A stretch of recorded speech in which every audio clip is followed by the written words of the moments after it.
Hello.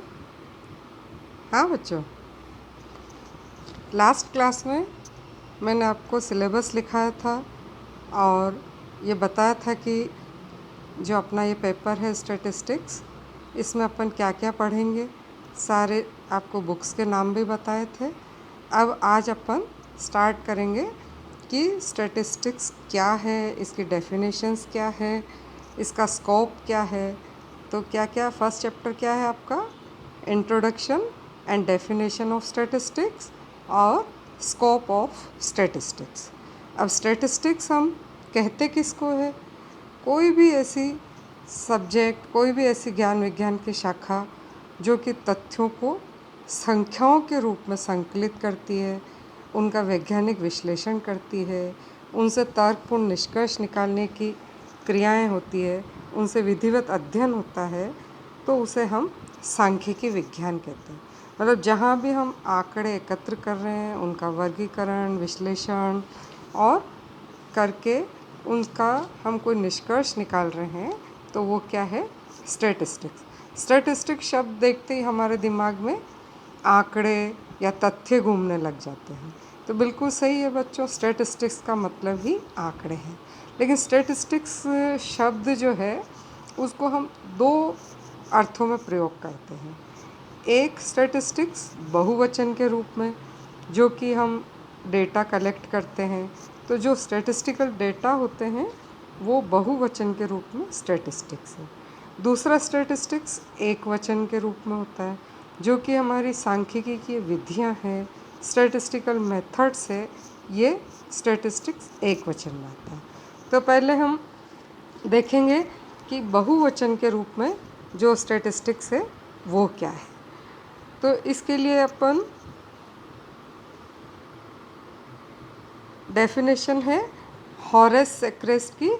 उनके अनुसार समंक तथ्यों के उन समूहों को कहते हैं जो अनेक कारणों से पर्याप्त सीमा तक प्रभावित होते हैं, जो अंकों में प्रकट किए जाते हैं, यथोचित शुद्धता के अनुसार जिसका आगणन अथवा अनुमान लगाया जाता है, जिन्हें किसी पूर्व निश्चित उद्देश्य के लिए एक सुव्यवस्थित रीति द्वारा एकत्र किया जाता है तथा जिन्हें तुलना के लिए एक दूसरे के संबंध में रखा जाता है।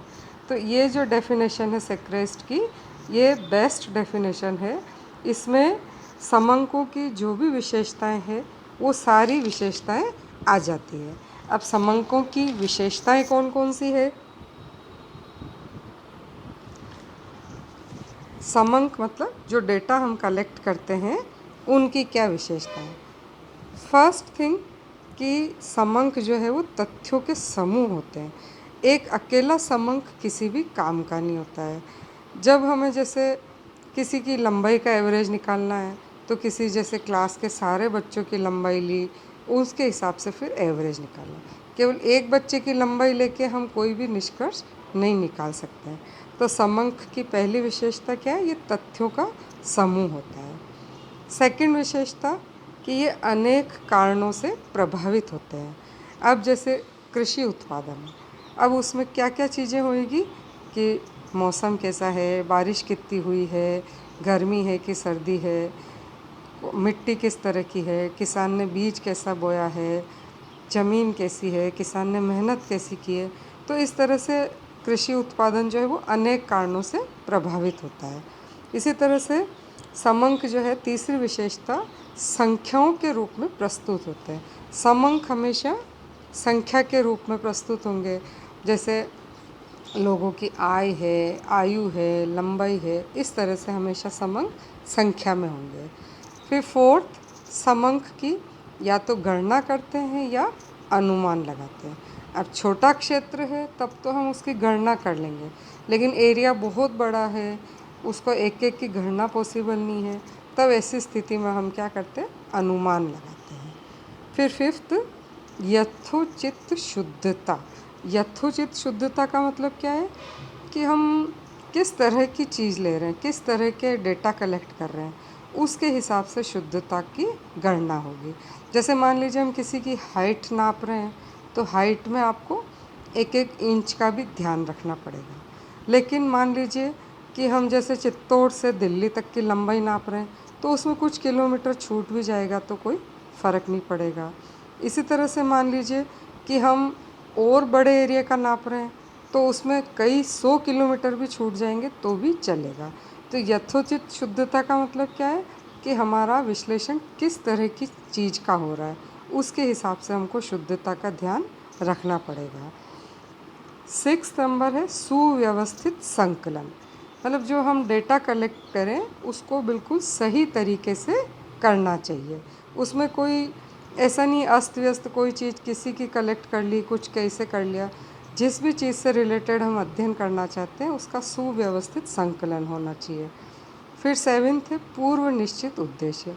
डेटा कलेक्शन का हमारा कोई ना कोई उद्देश्य होना चाहिए जो पहले से डिसाइडेड हो। बिना उद्देश्य के हम कौन से डेटा कलेक्ट करेंगे इसका कोई मतलब नहीं होगा। जैसे मान लीजिए किसी फैक्ट्री के मज़दूरों का जीवन स्तर देखना चाहते हैं तो उनके आय के आंकड़े एकत्र करने पड़ेंगे। तो उद्देश्य क्या हुआ, उनके जीवन स्तर का अध्ययन करना। नंबर 8 तुलना की दृष्टि से परस्पर संबंधित होने चाहिए। आंकड़े जो हैं ऐसे होने चाहिए कि उनकी तुलना की जा सके। इधर उधर के आलतू फालतू कोई से भी आंकड़े एकत्र कर लिए जिसका कोई रिलेशन नहीं है तो उसका कोई मतलब नहीं होगा। तो इस तरह से ये समंकों की मैंने 8 विशेषताएं आपको बताई है। तो ये तो हुआ आपका पहला जो अपन ने देखा कि समंक बहुवचन के रूप में। बहुवचन के रूप में समंकों में क्या क्या विशेषताएं होती है, क्योंकि बहुवचन के रूप में स्टैटिस्टिक्स जो है वो एक तरह से समंक ही होता है, डेटा ही होता है। स्टैटिस्टिकल डेटा को ही हम स्टैटिस्टिक्स कहते हैं। तो इसकी ये विशेषताएं मैंने आपको बताई। अब दूसरा है एक वचन के रूप में स्टैटिस्टिक्स। एक वचन के रूप में स्टैटिस्टिक्स में 2 तरह के मत आते हैं। एक तो है प्राचीन मत जो कि थोड़ी संकीर्ण परिभाषाएं हैं, और दूसरा आधुनिक मत जो कि व्यापक परिभाषा है। प्राचीन मत के हिसाब से देखें तो स्टैटिस्टिक्स को क्या कहते थे कि ये एक राजाओं का विज्ञान है। अब राजाओं का विज्ञान क्यों है, क्योंकि राजा को शासन व्यवस्था चलाने के लिए आंकड़े चाहिए होते हैं कि कितनी इनकम या टैक्स मैं लगा सकता हूँ, मेरे यहाँ की जनसंख्या कितनी है, सैनिक कितने हो सकते हैं। तो शासन व्यवस्था के लिए पहले राजा लोग आंकड़े एकत्र करते थे।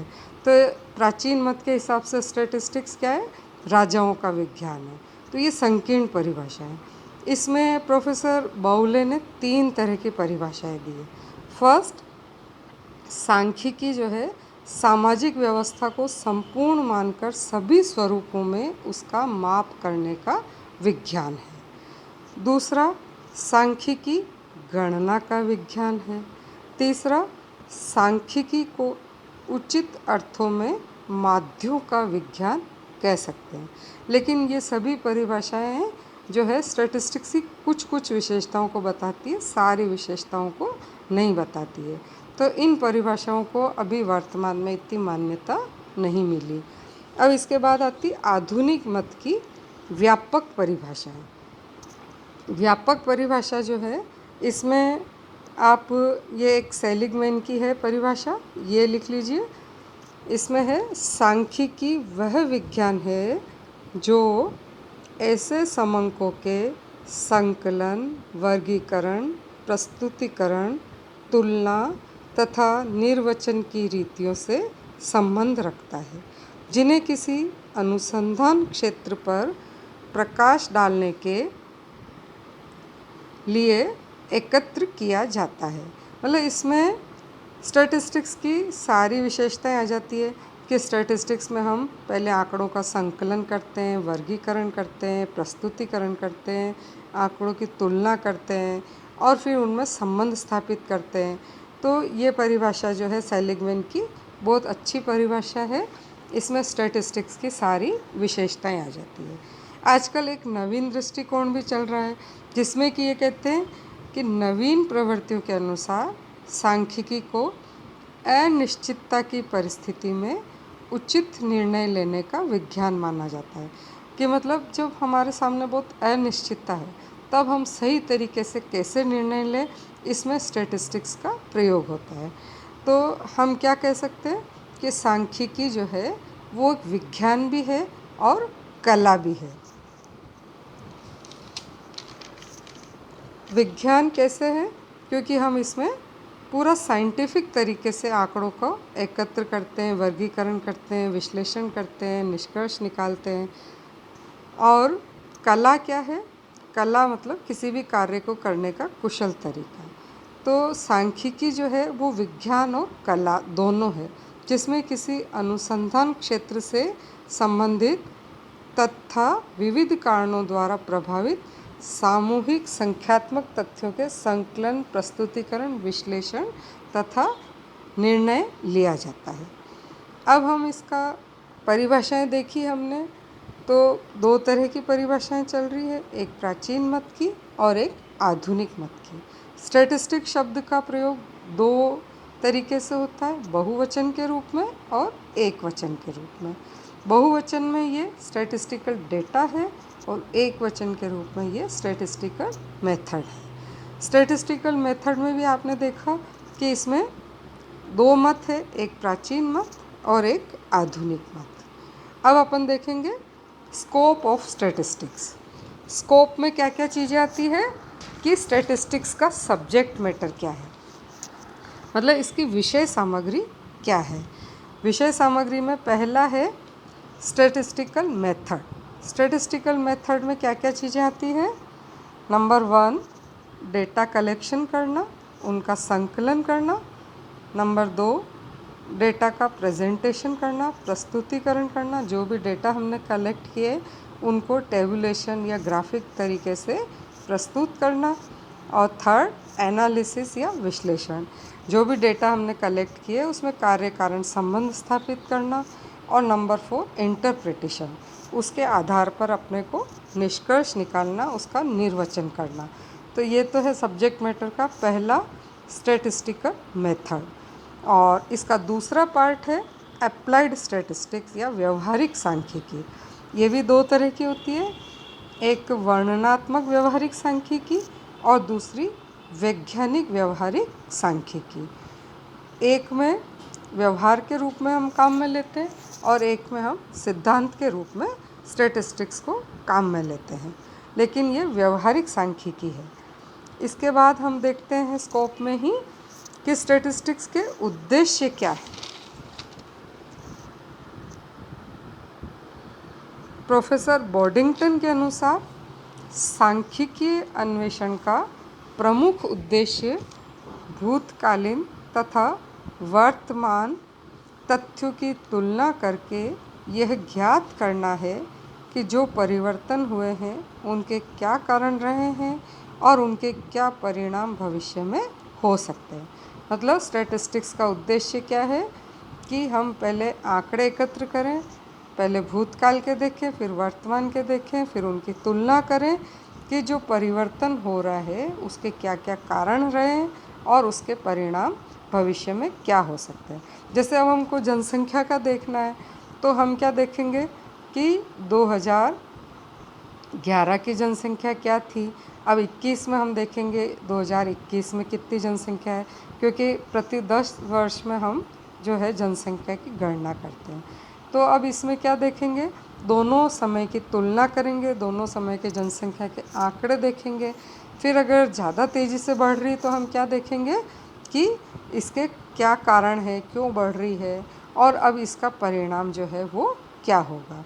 तो इस तरह से स्टैटिस्टिक्स का हम क्या है उपयोग करते हैं। अब हम देखें नेचर ऑफ स्टैटिस्टिक्स, सांख्यिकी की प्रकृति क्या है। तो प्रोफेसर ट्रिपेट ने ये कहा कि सांख्यिकी विज्ञान और कला दोनों है। ये विज्ञान क्यों है? क्योंकि इसकी रीतियाँ मौलिक रूप से व्यवस्थित है और उसका सर्वत्र मतलब सब जगह प्रयोग होता है। और ये कला है क्योंकि इसकी रीतियों का सफल प्रयोग पर्याप्त सीमा तक सांख्यिकी की योग्यता व विशेष अनुभव तथा उसके प्रयोग क्षेत्र जैसे कि अर्थशास्त्र के ज्ञान पर निर्भर होता है। तो प्रोफेसर ट्रिपेट क्या कह रहे हैं कि सांख्यिकी जो है वो विज्ञान और कला दोनों है, क्योंकि आंकड़ों का एकत्रण, संग्रहण, उसका तुलना, विश्लेषण सब कुछ हम क्या करते हैं कि सभी कुछ हम क्या करते हैं कि व्यवस्थित तरीके से एकत्र करते हैं। फिर उसके बाद हम इसका प्रयोग करते हैं, इसको नीतियाँ, आर्थिक नीतियाँ बनाने में हम इसका उपयोग करते हैं। तो ये एक विज्ञान भी है और एक कला भी है। अब इसका हम अन्य विज्ञानों से संबंध देखते हैं। तो सबसे पहले सांख्यिकी का संबंध जो है सांख्यिकी और गणित। तो सांख्यिकी जो है वो क्या है, एक व्यवहारिक गणिती है जो कि समंकों में विशिष्टीकरण रखती है। गणित में हम विभिन्न सूत्रों का प्रतिपादन करते हैं, विकास करते हैं, लेकिन उस सूत्रों का जो प्रयोग है, उन नियमों को जो उपयोग है, वो हम सांख्यिकी में करते हैं। तो सांख्यिकी में उन सूत्रों और नियमों का क्या करते हैं, व्यवहारिक प्रयोग करते हैं। तो सांख्यिकी गणित से ही निकली हुई है। गणितज्ञों ने ही जो है सांख्यिकी को विकसित करने में सबसे अधिक योगदान दिया है। अब नंबर 2, सांख्यिकी और अर्थशास्त्र। तो हम अर्थशास्त्र में भी देखते हैं कि सांख्यिकी का बहुत उपयोग होता है, चाहे हमारे सैद्धांतिक अर्थशास्त्र हो, जहाँ हमें नियमों की स्थापना करनी हो, नियम बनाने हो, तो वहाँ पर सांख्यिकी का बहुत उपयोग होता है। इसी तरह से व्यवहारिक अर्थशास्त्र में भी सांख्यिकी का बहुत उपयोग होता है। जैसे हमारी आर्थिक समस्याएं, गरीबी, बेरोजगारी, मुद्रास्फीति, जनसंख्या विस्फोट, इन सभी समस्याओं का अध्ययन और समाधान जो है उनके रिलेटेड आंकड़े एकत्र करके, उनका विश्लेषण करके ही किया जा सकता है, और आंकड़ों के आधार पर ही हम उसकी उचित नीतियाँ बना सकते हैं।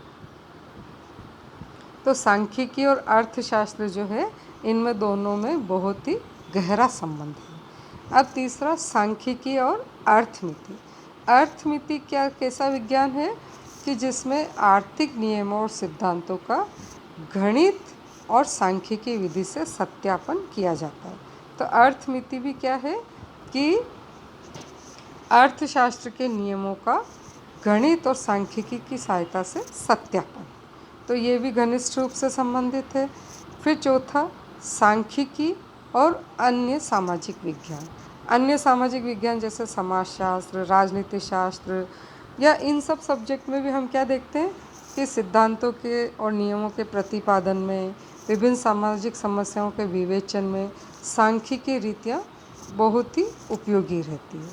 इसी तरह से फिफ्थ, सांख्यिकी और प्राकृतिक विज्ञान। इसमें भी आप फिज़िक्स देखिए, केमिस्ट्री देखिए, जूलॉजी देखिए, सभी में जो है इसका प्राकृतिक विज्ञान में सांख्यिकी का बहुत ही उपयोग होता है। समुचित नतीजे निकालने में सांख्यिकी बहुत ही आवश्यक है।